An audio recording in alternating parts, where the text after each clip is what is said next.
semuanya sekali lagi salam. Sekali lagi salam.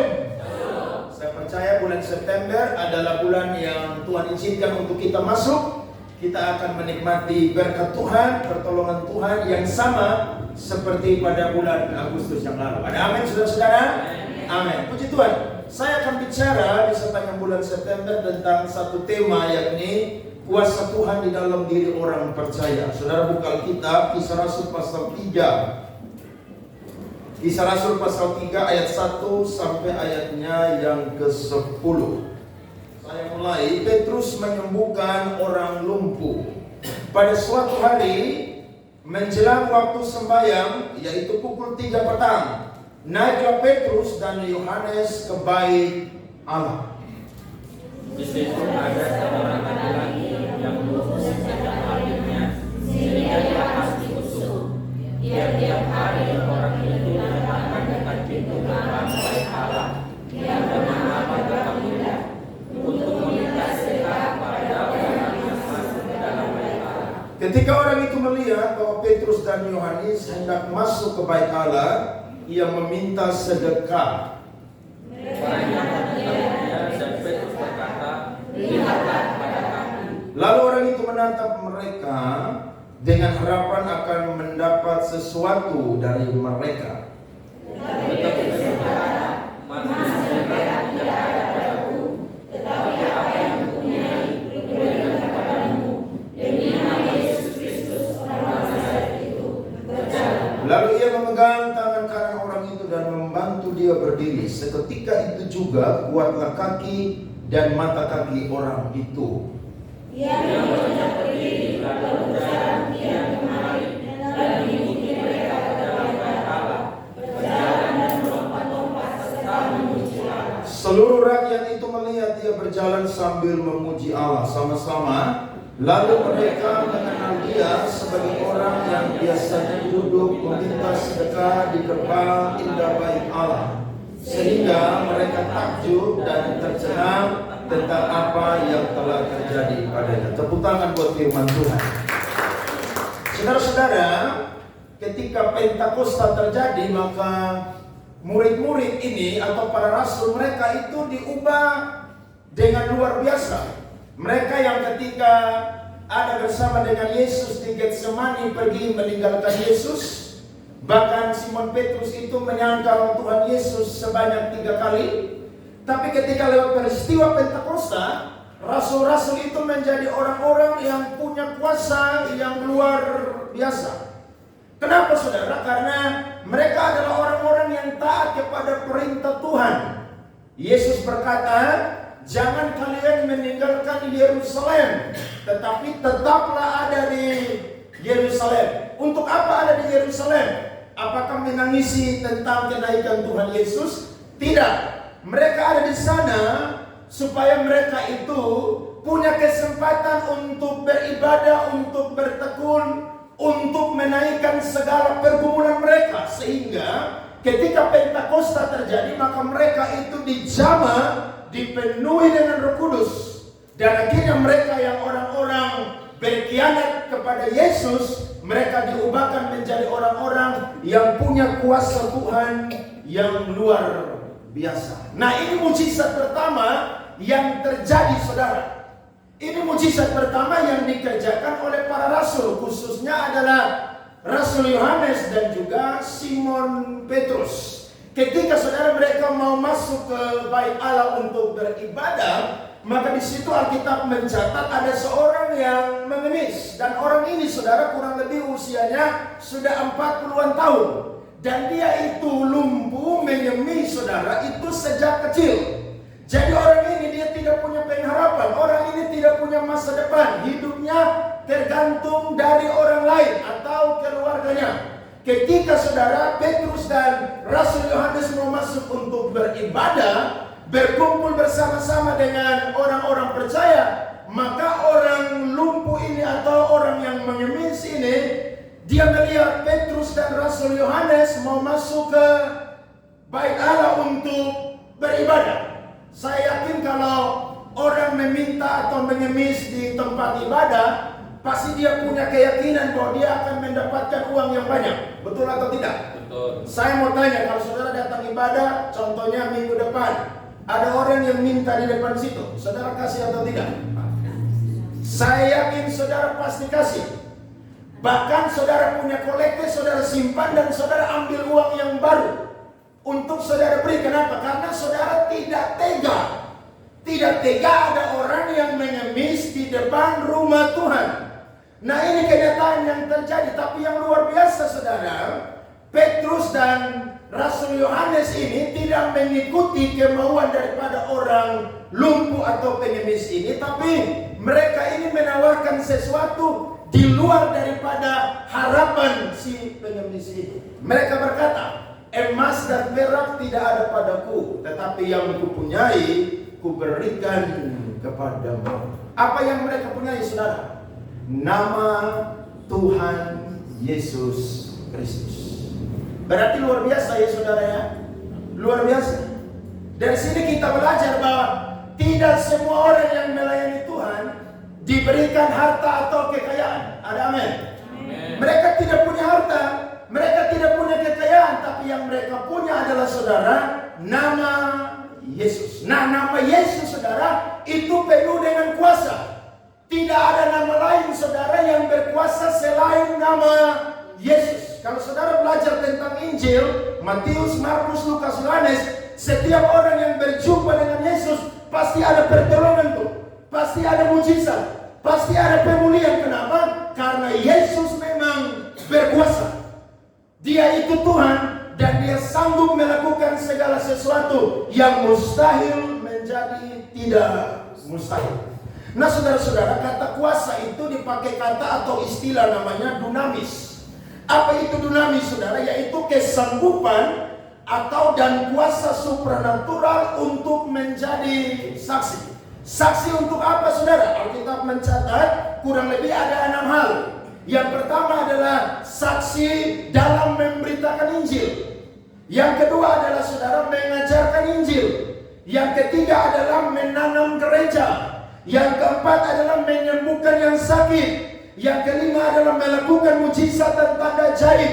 Bahkan yang keenam saudara adalah mati demi Injil Kristus. Berarti saudara, saksi Kristus adalah seseorang yang mengetahui dan melihat tentang perkara yang dikerjakan oleh Tuhan Yesus, dan ia mau bercerita tentang perkara itu. Ada amin? Mereka ini rasul-rasul yang mengalami Tuhan, rasul-rasul yang hidup bersama dengan Tuhan. Tidak mungkin mereka akan diam. Amin saudara-saudara. Karena mereka adalah saksi. Kalau mereka tidak ceritakan, mereka tuh pasti bersalah, pasti tertuduh, pasti berdosa.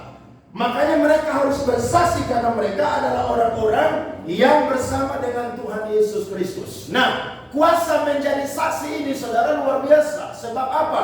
Sebab jangkauan pelayanan mereka bukan hanya Yerusalem, tapi jangkauan pelayanan mereka adalah Yudea, Samaria, dan sampai ujung bumi. Berarti setiap orang yang ada di dalam Tuhan Yesus, dia adalah saksi Tuhan Yesus. Amin. Walaupun kita tidak hidup bersama dengan Tuhan Yesus, tapi ada Alkitab yang kita baca tiap hari. Berarti ketika kita baca, kita tidak tinggal diam, tapi kita akan menyampaikan pesan daripada firman yang kita bacakan. Ada amin saudara? Nah, sebab seorang bisa bersaksi saudara tanpa menjadi saksi, tetapi seseorang tidak bisa menjadi saksi tanpa bersaksi. Jadi begini, seluruh hidup kita adalah apa saudara? Saksi. Jadi saya berkhotbah di atas mimbar ini, saya pendeta. Tapi ketika saya turun dari bawah mimbar, apakah saya berubah jadi pengusaha? Tidak. Saya tetap jadi pendeta. Nah, saya dan saudara ini adalah orang yang sudah ada di dalam Tuhan. Berarti status identitas kita adalah saksi-saksi Kristus. Makanya jadi saksi Injil itu bukan tugasnya pendeta. Ada amin? Itu tugas semua orang percaya. Jadi kalau ada yang bilang pemberitaan Injil itu tugas pendeta, Mungkin secara khusus kalau KKR, KPI itu memang tugasnya pendeta memberitakan Injil. Tapi ingat, kita ini ada di dunia yang berbeda, Tuhan tempatkan kita. Saudara ada di tempat kerja, jadi saksi Tuhan di sana. Makanya saya selalu khotbah di kantor-kantor, saya bilang, bawa mimbar dari gereja saudara di kantor saudara, supaya bisa memberitakan Injil di kantor saudara. Jangan kita dengar firman Tuhan hari Minggu di gereja, terus kita diam. Kita baca firman Tuhan tiap hari, kita diam. Bersaksi. Bahkan saudara punya media sosial, saya selalu bilang, bagikan firman Tuhan. Ada amin. Sebab dunia sekarang ini saudara sudah sangat maju. Hampir seantero dunia saudara sudah punya internet. Jadi kalau saudara bagi firman, saya yakin minimal ada satu orang yang dengar firman saja dan dia bertobat, itu surga itu pesta saudara. Kenapa? Karena ada saudara yang memberitakan Injil. Nah kurang lebih saudara, saya catat ada 3 syarat untuk seseorang dapat menerima kuasa Tuhan di dalam dirinya. Yang pertama kita lihat, saudara bisa lihat di sini. Yang pertama adalah Roh Kudus turun atas seseorang, sebab kuasa Tuhan berasal dari mana saudara? Dari Roh Kudus. Jadi orang tidak akan punya kuasa kalau Roh Kudus tidak turun atas dia. Amin saudara. Nah bagaimana langkah awal sehingga Roh Kudus akan turun atas seseorang?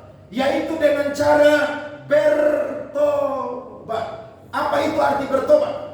Bertobat adalah saudara titik balik di mana kita pertama kali menyatakan iman atau percaya kita kepada Tuhan Yesus dan bersedia meninggalkan kehidupan dalam dosa untuk hidup menurut kehendak firman Allah, sebab Roh Kudus yang menyadarkan kita pada dosa-dosa kita. Jadi pertobatan itu terjadi hanya 1 kali dalam hidup kita. Tapi pengampunan saudara itu terjadi setiap hari bagi saya dan saudara. Makanya saya ada orang kadang-kadang KKR atau ibadah KPI dia altar call. Nanti dia ikut KKR di lain dia altar call lagi. Nanti dia ikut di lain dia altar call lagi. Itu salah saudara. Bertobat itu cuma 1 kali, tapi minta ampun saudara itu setiap hari. 1 Yohanes 1 ayatnya yang ke-9. Ada amin saudara? Nah kita saudara harus jadi orang Kristen ini yang bertobat. Kenapa saudara? Karena ketika kita bertobat, maka kita jadi orang yang tidak menolak Tuhan Yesus, tapi kita menerima Tuhan Yesus sebagai Tuhan dan Juru Selamat manusia. Jadi orang kalau tolak Tuhan Yesus, dia itu tidak punya Roh Kudus di dalam kehidupan dia. Sebab apa? Hatinya, hidupnya belum disucikan. Dia belum kubur kehidupan yang lama, maka di dalam dirinya tidak ada Roh Kudus. Nah ketika seseorang bertobat dan memberi diri dibaptis saudara, maka pertobatan akan membuat kita mengalami 4 karya Allah secara otomatis bersamaan. Perhatikan, ini sebuah dogma dalam Alkitab yang saya dan saudara harus pelajari. Yang pertama, ketika kita bertobat, percaya Yesus dan dibaptis saudara, maka 4 karya Allah ini kita akan mengalami. Yang pertama adalah saya dan saudara akan mengalami kelahiran baru. Apa itu kelahiran baru? Kelahiran baru adalah proses perubahan hidup dari kehidupan yang dikendalikan oleh daging, yakni keinginan daging, kepada hidup yang dikendalikan oleh Roh. Jadi ketika kita bertobat terima Tuhan Yesus saudara dibaptis, maka ada satu peristiwa pertama yang secara bersamaan itu langsung kita alami, yakni kelahiran baru. Kenapa kelahiran baru penting saudara? Sebab barang siapa tidak dilahirkan dari air dan roh, dia tidak akan mendapat tempat di dalam kerajaan Allah. Ada amin? Yohanes 3 ayat 3 sampai 6. Lihat firman Tuhan. Yesus menjawab katanya, aku berkata kepadamu, sesungguhnya jika seorang tidak dilahirkan kembali, ia tidak dapat melihat kerajaan Allah. Jangankan masuk, lihat Tidak bisa. Bayangkan, lihat saat tidak bisa. Nah, bagaimana mau masuk? Makanya orang mabuk, saudara, itu tidak bisa masuk surga. Lihat surga saat tidak bisa. Loh, kalau dia tidak lahir baru, bagaimana bisa masuk surga? Orang yang penyembah berhala, sihir, perbuatan daging, tidak ada tempat bagi dia di dalam kerajaan Allah. Kata Nikodemus kepada Yesus, bagaimana mungkin seorang dilahirkan kalau ia sudah tua? Dapatkah ia masuk kembali ke dalam rahim ibunya dan dilahirkan lagi? Jawab Yesus, aku berkata kepadamu, sesungguhnya jika seorang tidak dilahirkan dari air dan roh, ia tidak dapat masuk ke dalam kerajaan Allah. Apa yang dilahirkan dari daging adalah daging, dan apa yang dilahirkan dari roh adalah roh. Amin. Jadi ini penting, saudara. Makanya orang kalau tidak bertobat, saudara, itu berbahaya. Ada orang berkata, gampang nanti kalau Tuhan panggil kita tinggal nego aja dengan Tuhan. Dia pikir itu pengadilan dunia yang bisa bayar jaksa, pengacara, hakim. Tapi pengadilan Tuhan, saudara, tidak ada sogok menyogok di sana. Yang ada mutlak Tuhan bilang, kamu salah. Bahkan pendeta sekalipun Tuhan bilang, nyala engkau pembuat kejahatan, aku tidak mengenal engkau. Pendeta pertama yang masuk neraka namanya siapa, saudara? Pendeta Yudas. Itu kata Pak Stephen Dong. Jadi jangan bilang kita ini pendeta terus mutlak masuk surga. Siapa bilang justru pendeta tuh, saudara, akan mendapatkan pengadilan double. Ngomong firman tapi kalau tidak lakukan, neraka tunggu. Jadi Tuhan kalau hukum tidak pernah pandang bulu. Amin.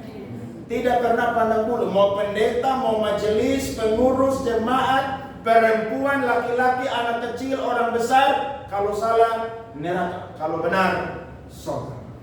Yang kedua, saudara, adalah pembenaran oleh Allah. Apa itu pembenaran? Bahasa Yunani yang dipakai dikaios, yakni tindakan Allah untuk menyatakan bahwa seseorang itu benar dan dianggap oleh Tuhan layak bertemu Tuhan. Dosa, saudara, merupakan satu-satunya penghalang bagi manusia atau yang memisahkan manusia dari Allah. Roma 5 ayat 1 dan ayatnya yang ke-9.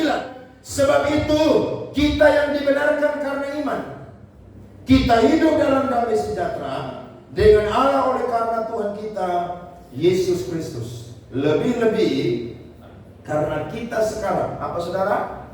Telah dibenarkan oleh darahnya, kita pasti akan diselamatkan dari murka Allah. Jadi peristiwa kedua yang terjadi secara bersamaan ketika kita bertobat dan terima Tuhan Yesus, maka kita dibenarkan oleh Allah. Dengar baik-baik. Dibenarkan itu adalah cara Allah memandang saya dan saudara. Bukan cara manusia memandang saya dan saudara. Manusia berkata kita orang yang terus berdosa, tapi Tuhan berkata, saya sudah mengampuni kamu ketika mati di Golgota. Jadi ketika Yesus mati, maka saya dan saudara, orang yang bersalah, itu menjadi orang yang apa, saudara? Dibenarkan. Betul? Ketika kita benar, siapa yang menghukum kita? Ketika kita benar, siapa yang mau memperbudak kita? Ketika kita benar, saudara, siapa yang mau mencoba memisahkan kita dari kasih Allah? Tidak ada. Sebab status kita yang bersalah dirubah oleh Tuhan mutlak menjadi orang yang dibenarkan. Amin. Itu yang kedua. Dan yang ketiga, saudara, ini menarik. Kita diadopsi oleh Allah menjadi anak. Apa pengertian dari adopsi? Adalah Allah secara resmi mengangkat kita menjadi anaknya yang apa, saudara? Sah. Saya dan saudara bukan orang Yahudi. Tapi ketika kita bertobat terima Yesus, Status kita saudara dari budak, dari hamba menjadi apa? Anak. Dan bukan sekedar anak, tapi anak yang sah. Kalau anak yang sah, berarti itu dapat segala yang Bapaknya punya. Amin. Apa yang surga punya, saya dan saudara dapatkan. Lihat Yohanes 1 ayat 12 sampai 13. Ini ayat terkenal sekali. Tetapi semua orang yang menerimanya diberinya kuasa supaya menjadi anak-anak Allah, yaitu mereka yang percaya dalam namanya. Sama-sama baca, ini ayat luar biasa. Orang-orang yang diperanakan bukan dari darah atau dari daging, bukan pula secara jasmani oleh keinginan seorang laki-laki, melainkan dari Allah. Saudara bangga jadi anak Tuhan Yesus? Amin. Jadi kalau orang tanya, Bapak kamu namanya siapa? Tuhan Yesus. Bapak di dunia, oh tanya yang jelas. Kalau Bapak yang kekal, Bapak yang abadi, namanya Tuhan Yesus Kristus.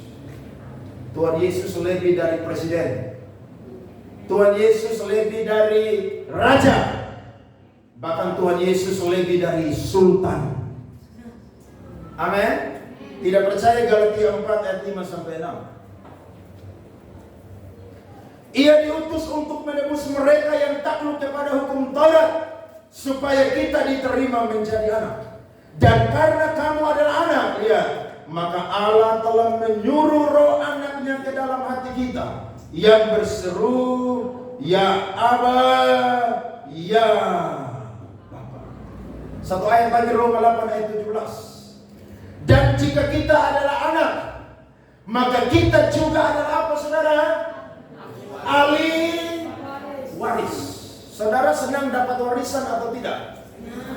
Tiba-tiba ada orang yang kasih saudara warisan 100 miliar ketika dia mati. Senang atau tidak?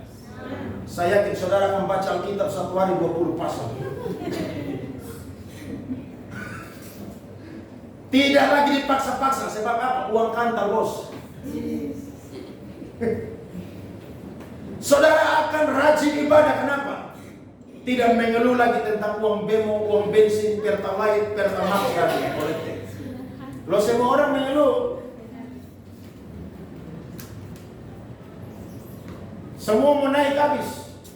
Tapi ingat begini, harga-harga pasar ekonomi boleh naik, tapi berkat Tuhan juga terus naik dalam kehidupan kita. Amin. Lo dulu kita hidup, saya masih kecil, beli kue harga 100 perak. Sekarang harga 1000. Nah masa kita yang udah tua begini mau kue harga 100 terus? Ya tidak mungkin dong, betul gak? Pasti berubah, dunia berubah. Makanya jangan seperti orang-orang dunia yang marah-marah, demo.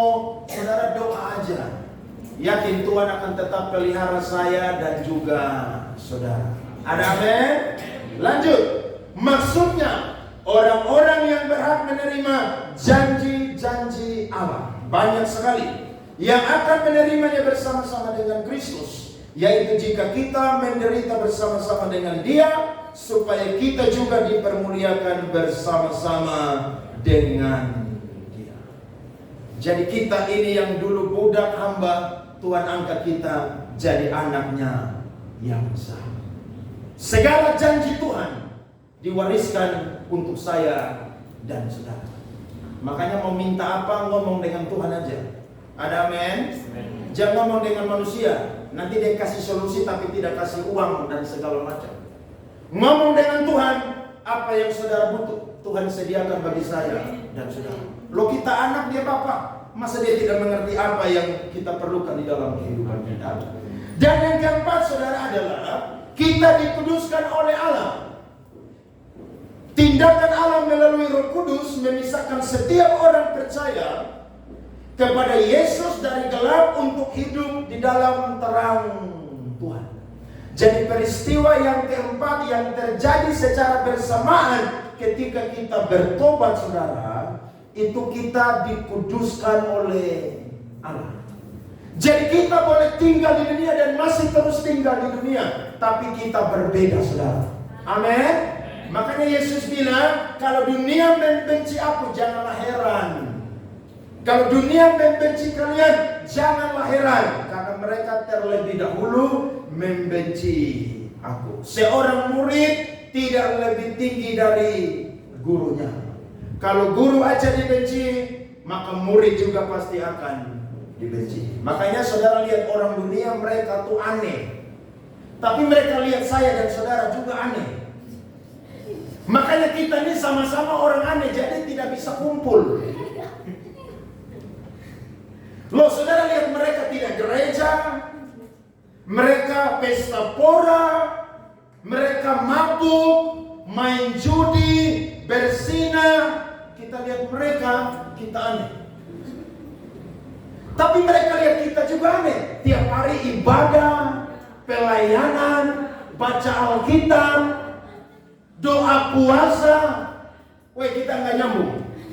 Udah, kalau nggak nyambung, nggak cinta lagi, mending bubar aja udah. Gak usah kumpul. Jadi kita ini aneh menurut mereka, menurut kita mereka juga aneh. Sebab apa? Saya dan saudara sudah dipisahkan oleh Tuhan. Kita yang dulu melakukan perbuatan-perbuatan yang noda, kotor, dosa, Tuhan rubah kita menjadi orang yang dikuduskan. Amin. 1 Petrus 2 ayatnya yang ke-9. Tetapi kamulah bangsa yang terpilih, imamat yang rajani, bangsa yang kudus, umat kepunyaan Allah sendiri, supaya kamu memberitakan perbuatan-perbuatan yang besar dari Dia, yang telah memanggil kamu keluar dari kegelapan kepada terangnya yang ajaib. Tepuk tangan untuk Tuhan yang luar biasa. Amin. Jadi ketika kita bertobat, saudara, Roh Kudus itu langsung tinggal dalam kehidupan kita. 4 peristiwa ini secara bersamaan langsung terjadi.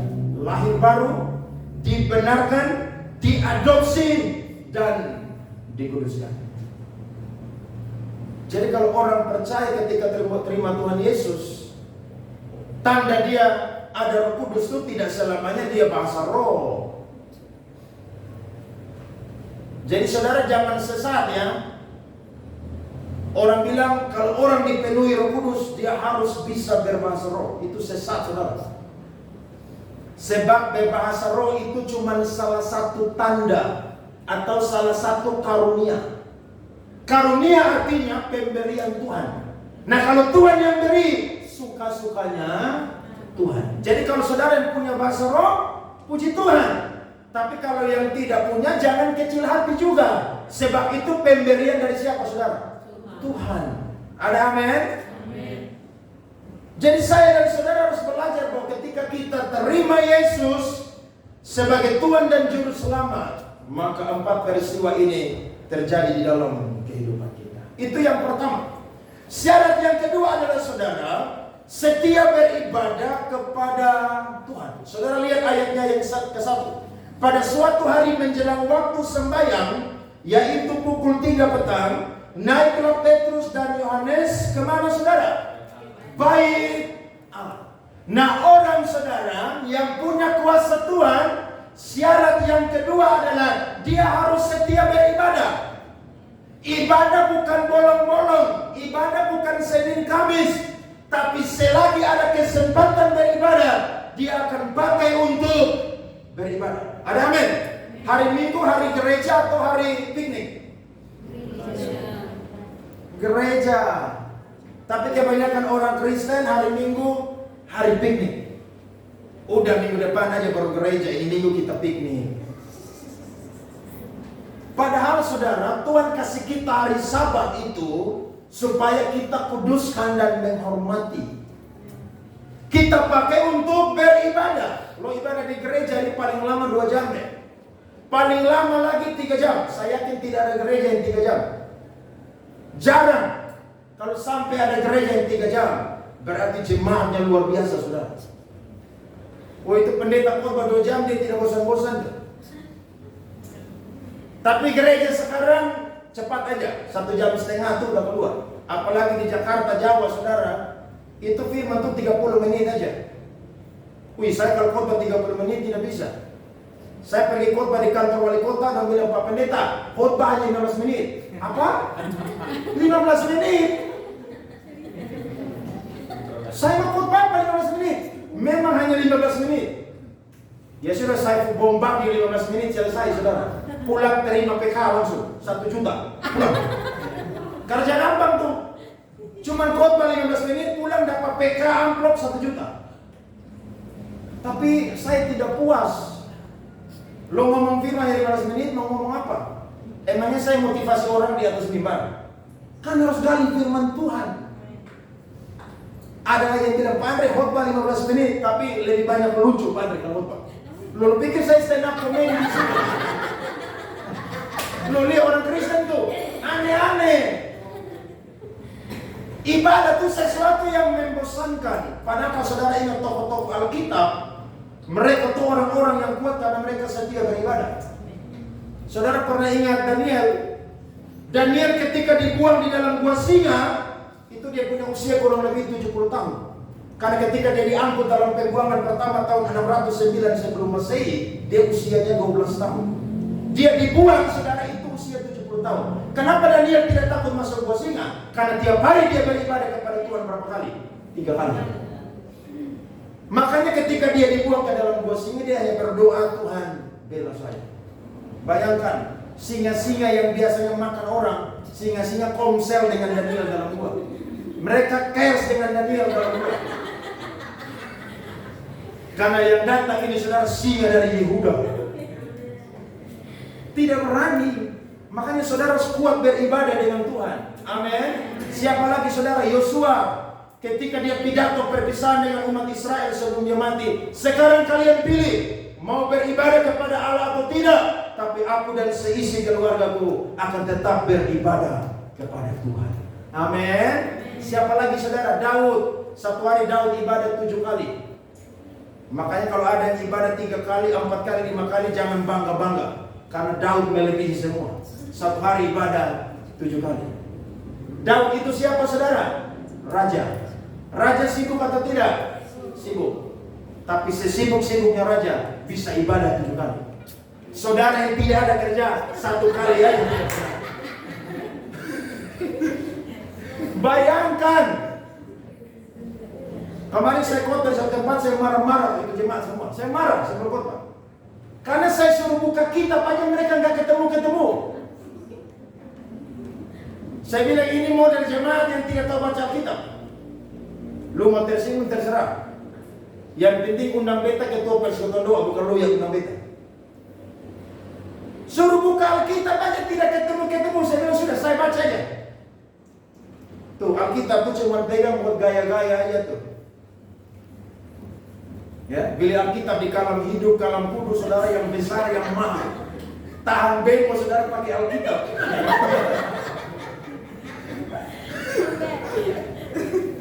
Tapi tidak pernah baca Alkitab. Nanti sudah sakit, baru pegang Alkitab. Itu pun cuma pegang, orang lain yang baca kasih. Bayangkan aja, bikin susah banyak orang. Nah saya dan saudara harus setia beribadah kepada Tuhan. Lihat Simon Petrus dan Rasul Yohanes dan orang-orang percaya waktu itu. Mereka tahu bahwa ada jam ibadat. Mereka masuk dalam rumah ibadah untuk apa? Sembahyang. Makanya orang Islam pakai kata ini saudara namanya sholat atau sembahyang. Jadi ada waktu ibadah, pakailah untuk ibadah. Ibadah itu bisa secara korporat bersama-sama dengan saudara seiman. Tapi ibadah pribadi pun juga penting di rumah. Amin. Kalau saudara pagi-pagi mungkin bangun ngantuk capek, doa tiarap aja Tuhan tahu juga. Loh iya, saudara mau berlutut tidak bisa. Doa tiarap aja. Gaya anak kuliah sekolah Alkitab. Itu mereka tiarap, saudara nggak bangun-bangun saudara. Karena kerja tugas sampai jam 1 baru tidur, jam 4 sudah bangun di start pagi. Doa dari setengah 5 sampai jam 6. Saudara tahan, tidak tahan. Makanya sudah amin ada yang masih sujud sembah di doa saudara. Jadi ada yang harus membangunkan, kalau tidak dia sembahyang terus di situ sampai kita kuliah. Jadi saya dan saudara pakai kesempatan untuk beribadah kepada Tuhan. Amin. Karena orang yang dipenuhi kuasa Tuhan, salah satu syarat kedua adalah dia harus setia beribadah kepada Tuhan. Karena ketika dia beribadah, dia berjumpa dengan hadirat Tuhan. Ada kekuatan Tuhan yang turun atas dia. Ada roh Tuhan yang turun atas dia. Sehingga saudara, dia menjadi orang percaya yang punya kuasa di dalam kehidupannya. Sama seperti handphone, tiap hari saya dan saudara harus dicas. Apa yang dicas saudara? Bukan tubuh kita. Yang dicas adalah roh dan jiwa kita. Itu yang perlu dicas. 1 Samuel 12 ayat 24. Ini ayat luar biasa.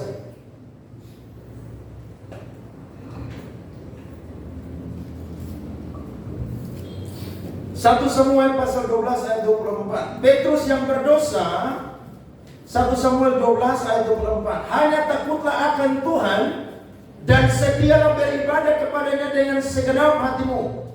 Sebab ketahuilah betapa besarnya hal-hal yang dilakukannya di antara kamu. Jadi orang ibadah tuh salah satu bentuk dia mengucap syukur dan membalas kebaikan Tuhan di dalam kehidupannya. Jangan punya motivasi beribadah itu salah seperti khotbah minggu lalu. Ibadah supaya kaya, ibadah supaya makmur. Tidak saudara. Kita beribadah tanda bahwa kita tuh mau membalas kebaikan Tuhan. 6 hari Tuhan sudah kasih kita perlindungan, penyertaan, makan minum, keuangan, kesehatan. Maka hari Sabat dipakailah untuk apa saudara? Beribadah kepada Tuhan.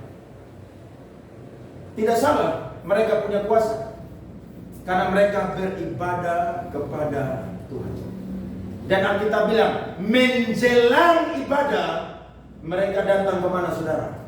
Bait Allah. Berarti ibadah pun juga tidak boleh terlambat. Terlambat boleh tapi sekali-sekali. Jangan tiap minggu saudara terlambat. Ingat perumpamaan perumpamaan tentang 5 gadis bijaksana dan 5 gadis yang bodoh. Ketika mereka datang terlambat, apakah pintu masih dibukakan bagi mereka? Tidak. Yang memang saya dan saudara tidak masuk pintu surga, tapi minimal kalau ibadah siap diri sebaik mungkin. Amin. Kalau tidak ada halangan yang tidak terlalu penting, mending datang lebih cepat. Saya satu orang yang diundang khotbah, saya tidak mau terlambat. 10 menit, 15 menit sebelum ibadah mulai saya harus ada di sana. Karena saya paling malu ketika pergi khotbah dan orang tunggu saya. Saya kasihan dengan WL, nanti dia nyanyi lagu ulang-ulang terus. Bahkan ketika saudara terlambat, saudara rugi dalam apa? Pujian dan penyembahan. Jadi usahakan datang sebelum ibadah dimulai. Bisa saudara? Bisa. Saya yakin ibadah jam 9 tidak ada yang terlambat. Dan buktinya saudara tidak terlambat sampai firman Tuhan. Ada orang Kristen yang datang ibadah mau doa berkat baru dia datang saudara. Karena dia tahu itu ibadah ucapan syukur. Maka dia datang langsung terima berkat dan juga terima berkat jasmani. Langsung makan selesai. Jadi dia pergi ibadah sama seperti pergi orang pesta perkawinan. Langsung doa makan, langsung makan. Habis makan salaman dengan pengantin, langsung pulang. Singkat, padat dan jelas. Padahal ibadah itu saudara satu paket. Pujian, penyembahan, firman Tuhan, memberi persembahan dan terima berkat dari Tuhan ketika kita mau pulang. Amin. Ini syarat yang kedua. Dan yang ketiga adalah saudara beriman atau percaya akan nama Tuhan Yesus Kristus. Lihat ayat 5 sampai ayatnya yang ke-8. Lalu orang itu menatap mereka dengan harapan akan mendapat sesuatu dari mereka. Tetapi Petrus berkata, emas dan perak tidak ada padaku, tetapi apa yang kupunyai kuberikan kepadamu. Demi nama Yesus Kristus, lihat, orang Nazaret itu berjalan. Lalu ia memegang tangan kanan orang itu dan membantu dia berdiri. Seketika itu juga kuatlah kaki dan mata kaki orang itu. Ia meloncat berdiri lalu berjalan kian kemari dan mengikuti mereka ke dalam bait Allah, berjalan dan melompat-lompat serta memuji Allah. Nama Yesus ini nama pribadi, saudara, sama seperti Simon, Petrus, seperti Yohanes dan lain sebagainya. Tapi Yesus ini, saudara, dia bukan sekedar namanya, tapi dia punya sifat, saudara, itu berbeda dengan semua manusia yang bernama Yesus. Jadi ada orang Timor Leste namanya Yesus juga, tapi sifatnya berbeda. Amin. Sebab apa? Sifat Yesus itu berbeda dengan orang yang punya nama pribadi Yesus. Nah, sifat-sifat Yesus ini, saudara, yang membuat dia atau namanya, saudara, penuh dengan kuasa. Yang pertama, saudara, saya catat di situ adalah Yesus adalah Kristus, yang artinya diurapi. Jadi tidak ada orang, saudara, yang diurapi melebihi Tuhan Yesus, tidak ada. Hanya Yesus, saudara, itu yang diurapi. Dan walaupun orang-orang Yahudi nama Yesus, tapi saudara, mereka tidak diurapi. Yang diurapi hanyalah Tuhan Yesus Kristus. Makanya Yesus walaupun tukang kayu, usia hilang dari 13, 12 sampai 30 tahun, tapi Yesus tidak pernah melakukan satu kali dosa pun juga. Bahkan dosa sekecil apapun Yesus tidak pernah melakukan. Sebab kalau dia melakukan, maka dia tidak layak menjadi juru selamat, saudara. Amin. Dia suci sehingga dia diberi gelar Kristus, yakni orang yang diurapi oleh Tuhan. Yang kedua, Yesus adalah anak manusia. Artinya dia bisa merasakan lapar, haus, sedih, dan lain sebagainya yang manusia rasakan. Tapi ingat, Yesus itu, saudara, tetap maha kudus. Makanya ada satu Injil, saudara, abad 15 yang keluar, namanya Injil Barnabas. Itu Injil sesat sekali. Salah satu poinnya bilang begini: ketika Yesus ada di muka bumi, Yesus telah bernubuat tentang kedatangan Nabi Muhammad. Tidak, saudara. Kemudian yang kedua, yang disalibkan itu bukan Tuhan Yesus, tapi yang disalibkan itu adalah Yudas Iskariot. Dan ini Injil, saudara, bikin banyak orang murtad, saudara. Makanya kurang lebih 6-7 tahun yang lalu banyak teolog, saudara, kritisi. Kenapa? Karena Injil ini sesat. Yesus walaupun dia manusia, saudara, tapi dia kudus. Bahkan dia maha kudus. Yang ketiga adalah Yesus adalah anak Allah. Artinya Yesus tidak lain dari hubungan antara laki-laki dengan wanita. Sebab Yesus lahir atau dikandung oleh Roh Kudus. Makanya kalau ada CCA, pendeta tanya, siapa nama ayah dari Tuhan Yesus? Jawabnya, Bapa di sorga. Karena ayah di bumi itu cuma sementara, Yusuf tukang kayu. Tapi yang benar adalah Bapa yang di sorga. Dan yang keempat adalah Yesus adalah Tuhan, atau Kurios yang artinya Yesus adalah pencipta. Yohanes 1 ayat 3 berkata, segala sesuatu dijadikan oleh Dia, dan tanpa Dia tidak ada satupun yang telah jadi dari segala yang telah dijadikan. Secara fisik Yesus belum hadir, tapi secara eksistensi Yesus sudah hadir. Amin. Makanya Simon Petrus bilang, emas dan perak tidak ada padaku, tapi dalam nama Yesus bangkitlah dan berjalanlah. Berarti kalau saudara punya nama Yesus, saudara lihat ada orang butuh pertolongan, bilang, dalam nama Yesus mujizat terjadi atas engkau. Amin. Terjadi atau tidak, saudara? Terjadi. Karena saudara percaya akan nama Yesus. Jadi kalau ada setan yang ganggu-ganggu saudara, saudara bilang, dalam nama Yesus, setan PKI sisa, pergi semua. Bila pergi naik, bila perlu naik Gomong Solo jauh-jauh, jangan ganggu saya. Sebab apa? Ada nama Yesus dalam kehidupan saya dan saudara. Saudara tidak jadi pendeta, tidak jadi penginjil, tapi kalau saya dan saudara itu punya kuasa Tuhan, saudara tidak perlu repot-repot panggil pendeta. Tidak perlu. Kalau di kantor saudara ada orang kerasukan, doakan dia. Dalam nama Yesus, setan pergi. Jangan saudara telepon pendeta, lama pendeta datang. Kalau pendeta tidak situ langsung gaspol. Tapi kalau pendeta situ dia bilang sudah utus majelis. Majelis itu mau utus siapa? Ya saudara ada di situ. Doa, amin. Yang penting saudara percaya akan nama Yesus. Orang yang percaya kepada Yesus adalah orang yang tinggal di dalam Tuhan Yesus Kristus. Jangan coba-coba saudara tidak percaya nama Yesus, tinggal dalam Yesus, usir setan. Jangan seperti 7 anak Skewa yang ada di Efesus, yang coba-coba mau bantu Rasul Paulus usir setan di Efesus. Orang Yunani itu punya banyak dewa, saudara. Maka setan bilang, Yesus aku kenal, Paulus aku tahu. Bosong ini siapa? Setan rame dong, saudara. Bangun lari semua.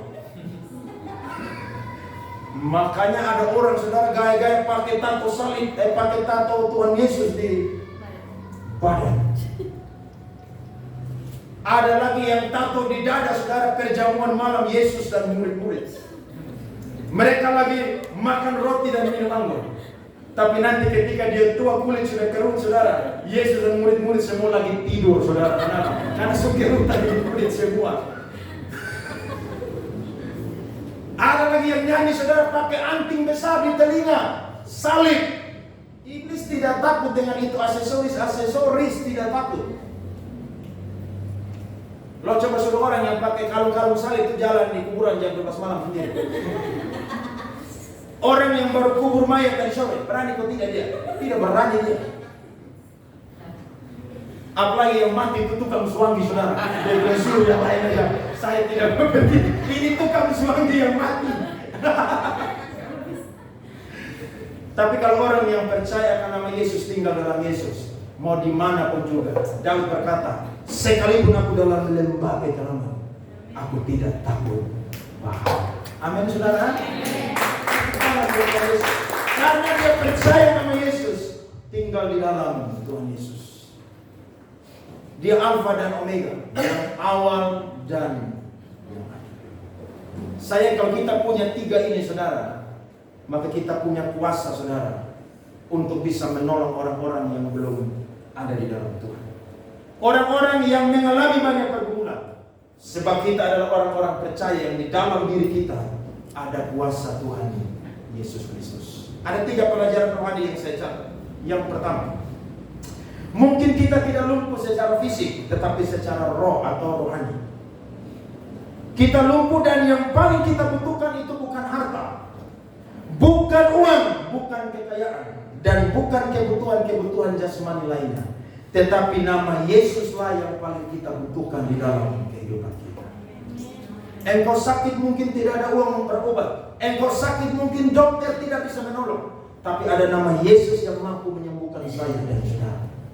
Ada nama Yesus yang mampu memberikan jalan keluar kepada saya dan juga saudara. Yang kedua, mujizat adalah tanda, bukan tujuan. Supaya manusia mengenal Yesus. Kegagalan gereja saat ini adalah menjadikan mujizat adalah tujuan dan Yesus hanyalah tanda. Tidak heran kalau aksesoris Kristen ada di rumah dan tubuh atau badan orang Kristen. Ingat, mujizat itu bukan tujuan, saudara. Tapi itu sekedar tanda untuk bahwa kita mengenal Tuhan Yesus. Tapi Yesus itu adalah tujuan saya dan saudara sendiri. Sekalipun tidak alami mujizat, Yesus tetap Yesus. Amin. Sekalipun dagingku dan hatiku habis banyak, tetaplah Allah selama-lamanya. Dan yang ketiga, ada begitu banyak orang yang mengalami banyak penderitaan hidup. Tugas kita adalah menjadi jawaban bagi mereka. Kalau ada tetangga, kenalan yang sakit atau menderita, pakailah nama Yesus untuk menolong mereka.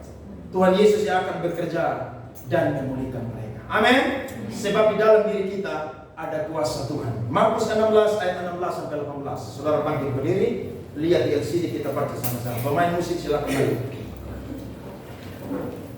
Markus 16 ayat 16 sampai 18.